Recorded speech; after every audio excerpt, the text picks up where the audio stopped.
आशा करता हूं आप सब बहुत अच्छे होंगे। मेरा नाम है सिद्धांत अग्निहोत्री। स्टडी ग्लोस पे आपका बहुत बहुत स्वागत है। जय जगन्नाथ।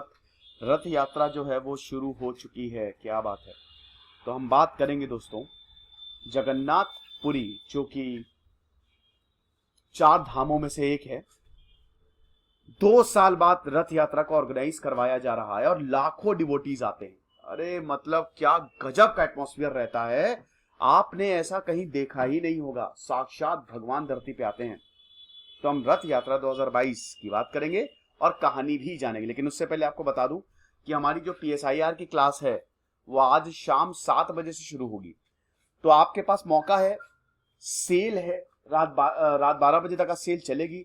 तो फटाक से कोर्स को आप अवेल कर सकते हैं। चलिए, तो सबसे पहले तो 2022 में जो रथ यात्रा हो रही है, लॉर्ड जगन्नाथ, देवी सुभद्रा और भगवान बलभद्र, क्या बात है, ये 1 जुलाई से शुरू हो चुकी है।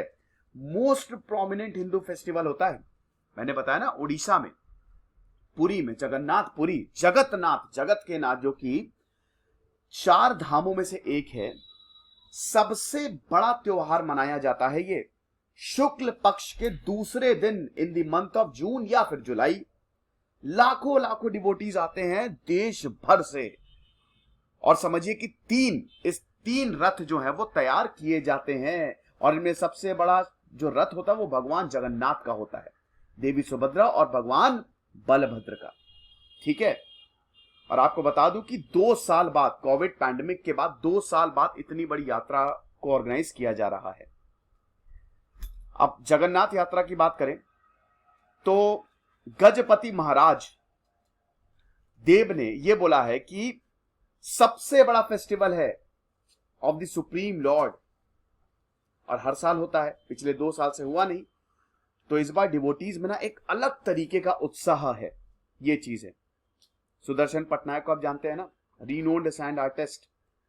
उन्होंने गजब की आर्ट बनाई है। Special message on this Rath Yatra, let us pledge say no to single use plastic. क्या बात है। वैसे सिंगल यूज प्लास्टिक वैसे भी 1 जुलाई से बैन हो ही गई है, समझ गए।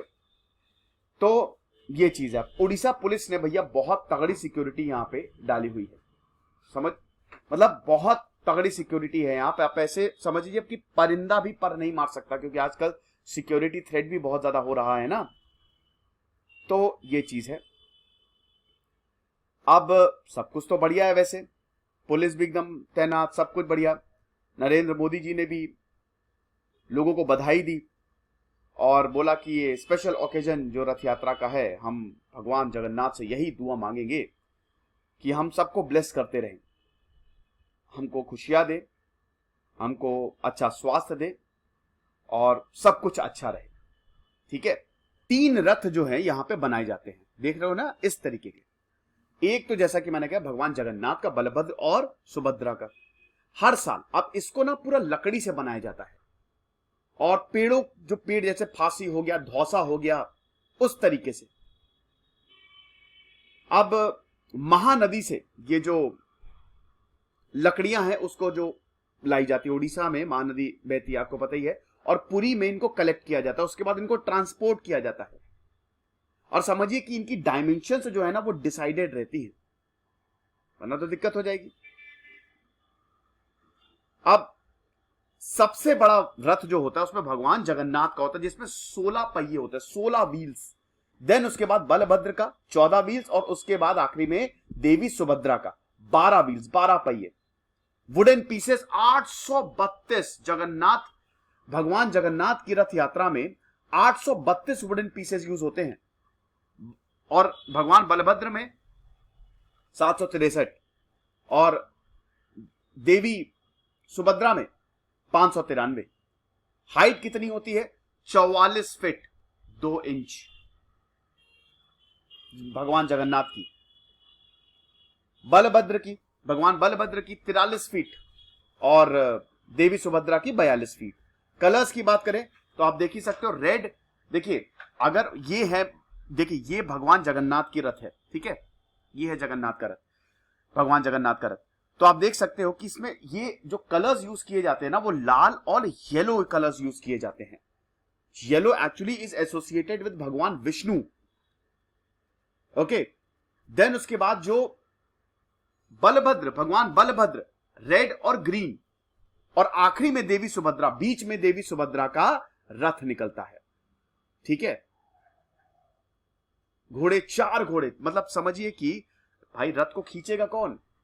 घोड़े, हॉर्सेस। भगवान जगन्नाथ के घोड़ों का नाम है शंख, श्वेत, हरिदश्व और बलाहक। भगवान बलभद्र के घोड़ों का नाम है तिबरा, घोड़ा, दीर्घशर्म और स्वर्णाभ। और देवी सुभद्रा के घोड़ों का नाम है रोचिका, मोचिका, जीता और अपारजिता। तो ये चीज है। फिर उसमें गेट कीपर्स भी होते हैं, द्वारपाल जिनको कहते हैं। 9 डेटीज, मतलब रथ में ही पूरा 9 डेटीज जो है उनको, जो हमारे 9 भगवान है ना, उनको दिखाया जाता है, रिप्रेजेंट किया जाता है। भगवान जगन्नाथ की बात करें तो हरिहर हो गए, विष्णु हो गए, कृष्ण हो गए, राम हो गए, सब भगवान राम हो गए। बलभद्र की बात करें तो गणेश हो गए, कार्तिक हो गए, मृत्युंजय हो गए, मुक्तेश्वर हो गए। और अगर देवी सुभद्रा की बात करें तो चंडी हो गई, चामुंडा हो गई, वरही हो गई, मंगला हो गई। तो जो हमारी 9 डेटीज है ना, 3 into 3 9, उन सब को रिप्रेजेंट किया जाता है। समझ रहे हो? तो ये चीज है। अब देखिए, रथों का कंस्ट्रक्शन होता है, बिल्कुल होता है। तो ये स्टार्ट होता है 3rd डे, अक्षय तृतीया के तीसरे दिन ये स्टार्ट हो जाता है। रथों को बनाने का काम, इतनी भीड़ रहती है। जब रथ, भगवान का रथ है भैया, रथ यात्रा, आप समझ रहे हो ना। और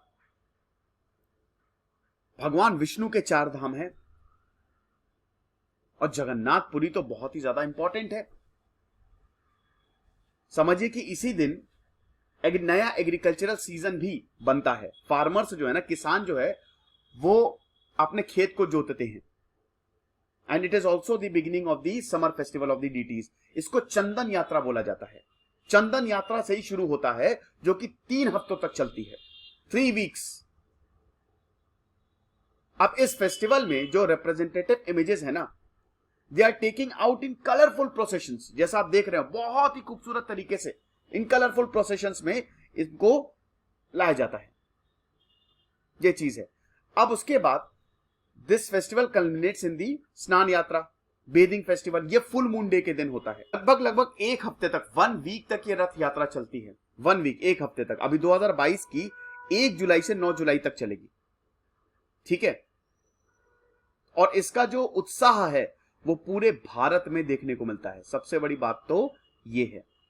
इंटरनेशनल रथ यात्रा भी आपको देखने को मिलेगी, न्यूयॉर्क में, टोरंटो में, वहां पे भी रथ यात्रा को ऑर्गेनाइज किया जाता है। ये जो परंपरा है रथ यात्रा की, ज्येष्ठ पूर्णिमा के दिन जगन्नाथ के बड़े भाई, भगवान जगन्नाथ के बड़े भाई बलराम जी और बहन सुभद्रा, भाई भगवान कृष्ण ही तो है ना, ये भाई विष्णु के अवतार है कृष्ण। और 4 धाम जो हैं वो विष्णु को ही तो डेडिकेटेड है। विष्णु, भगवान विष्णु जो हैं वही तो पूरी परिक्रमा करते हैं। क्यों? तो भगवान कृष्ण के बड़े भाई कौन? बलराम। बहन कौन? सुभद्रा। ये चीज है। अब जैसे ही ज्येष्ठ पूर्णिमा का दिन आता है, प्रभु जगन्नाथ को बड़े भाई बलराम जी तथा बहन सुभद्रा जो हैं, वो जो रत्न सिंहासन होता है उन वहां से उतार कर मंदिर के पास बने स्नान मंडप पे ले जाया जाता है। जैसा कि मैंने बताया पहले, स्नान यात्रा। ठीक है। और वहां से 108 कलशों के साथ शाही स्नान होता है। फिर मान्यता यह है कि स्नान से प्रभु बीमार हो जाते हैं तो उन्हें ज्वर आ जाता है। ठीक है। और 15 दिन तक प्रभु जी को एक विशेष कक्ष में रखा जाता है, जिसे ओसर भी कहते हैं। फिर 15 दिन की अवधि के बाद महाप्रभु को मंदिर के प्रमुख सेवकों और वैद्यों के अलावा कोई और नहीं देख सकता। ठीक है, जो प्रभु हैं। क्योंकि कहते हैं ना कि भाई जब भगवान थोड़े से, भगवान देखिए ये सिंबॉलिक रिप्रेजेंटेशन है, बट अगर बीमार पड़ गए तो सेवक और वैद्य ही उनको देखेंगे और कोई भी नहीं देख सकता। जगन्नाथपुरी में भगवान राज करते हैं। ठीक है। इस दौरान मंदिर में महाप्रभु के प्रतिनिधि अलारनाथ जी की प्रतिमा स्थापित की जाती है, उनकी भी पूजा अर्चना की जाती है। फिर 15 दिन बाद भगवान स्वस्थ होकर कक्ष से बाहर निकलते हैं और भक्तों को दर्शन देते हैं। नव यौवन नेत्र उत्सव भी कहते हैं इसे, जब भगवान एकदम स्वस्थ हो गए। इसके बाद द्वितीय के दिन महाप्रभु श्री कृष्ण और बड़े भाई बलराम जी और बहन सुभद्रा बाहर राजमार्ग पर आते हैं। अब यहां से रथ यात्रा शुरू होती है। रथ यात्रा का जो रूट होता है ना, वो जगन्नाथ मंदिर से शुरू होकर गुडिच्चा मंदिर तक पहुंचती है। ठीक है, अब देखिए परंपरा के अनुसार जो है रथ यात्रा से एक दिन पहले श्रद्धालु के द्वारा गुडिच्चा मंदिर को शुद्ध किया जाता है ना। तो जगन्नाथ यात्रा जब गुडिच्चा मंदिर पे पहुंचती है तब भगवान जगन्नाथ, सुभद्रा और भगवान मतलब देवी सुभद्रा और भगवान बलभद्र जी का विधि पूर्वक स्नान कराया जाता है और उनको पवित्र वस्त्र जो है वो पहनाए जाते हैं। और इस दिन मां लक्ष्मी भगवान जगन्नाथ को खोजने आती हैं। ठीक है, क्योंकि देखिए मां लक्ष्मी आएंगी, भगवान विष्णु की कंसॉर्ट है मां लक्ष्मी। अब क्योंकि देखिए भगवान विष्णु तो मंदिर छोड़ के चले गए, तो मां लक्ष्मी उनको खोजने आती है कि कहां गए, और 9वें दिन जो है भगवान जी अपने धाम वापस आ जाते हैं। तो ये रथ यात्रा का पूरा रूट होता है। तो ये बहुत ही डिवाइन फेस्टिवल है दोस्तों, once in a lifetime experience है। और अभी तो रथ यात्रा शुरू है, 9 जुलाई को भगवान अपने धाम वापस लौटेंगे। हमारा मैजिकल ट्रिक्स ये कोर्स लॉन्च हो गया है। अगर आपको पॉलिटी के आर्टिकल्स रटने में मुश्किल होती है तो हम आपको याद करवा देंगे, तो इस कोर्स को जरूर अवेल करिएगा। बहुत ही कम दामों पे हमने इस कोर्स को लॉन्च किया है। और अगर आप हिस्ट्री ऑफ क्यूब्स के कोर्स को भी लेना चाहते हैं तो वो भी ले लीजिए, या तो कंबाइंड ले लीजिए या फिर आप पॉलिटी सेपरेटली ले लीजिए। लाइव सेशन होंगे 11-12 को, लेकिन हिस्ट्री और क्यूब्स का रिकॉर्डेड है। Thank you so much.